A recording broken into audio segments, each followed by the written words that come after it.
आज से एक साल पहले की रिकॉर्ड देखते हैं, किसका गाना कितना है 200 मिलियन पार। तो चलिए ना दोस्तों, क्यों देरी करते हैं, सबसे पहले बात करते हैं 3 नंबर पे। 3 नंबर पे है खेसारी लाल यादव। तो पूरी खानदान को लपेट। अरे खानदान के बाद में लपेटिएगा खेसारी भैया, पहले इस रिकॉर्ड को पूरा कीजिए। तो चलिए, इनका गाना है कोका कोला, जो कि एक साल पहले रिलीज हुआ था। बहुत बजा लेकिन 200 मिलियन पार कर लिया, इतना हम बोल सकते हैं। दूसरे नंबर पे है शिल्पी राज, दिलवा ले गई ले राजा बोतल में भर के। यह गाना बहुत बजा और भोजपुरी में ये भी 200 मिलियन पार कर लिया। अब देखिए दोस्तों, दूसरे नंबर पे शिल्पी राज को रखने के पीछे का वजह 200 मिलियन पार सिर्फ 9 महीने में किया है यह गाना, इसलिए इनको दूसरे नंबर पे रखें। अब चलिए 1 नंबर पे बात करते हैं। आइए देखते हैं मजा आएगा। तो आप लोग समझ गए होंगे तो मेरे चैनल को सब्सक्राइब कीजिए और वीडियो को लाइक कीजिए। 1 नंबर पे बात करते हैं पावर स्टार पवन सिंह। चमकौला से हुई।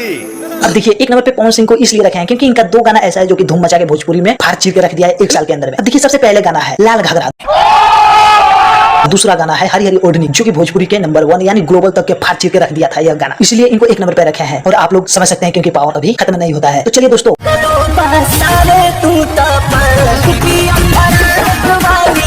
कैसा लगा मेरा वीडियो आप कमेंट करके मेरे वीडियो के नीचे जरूर बताएं और चैनल को सब्सक्राइब करना ना भूलें। चलिए दोस्तों, फिर मिलते हैं अगली वीडियो में, तब तक के लिए जय हिंद।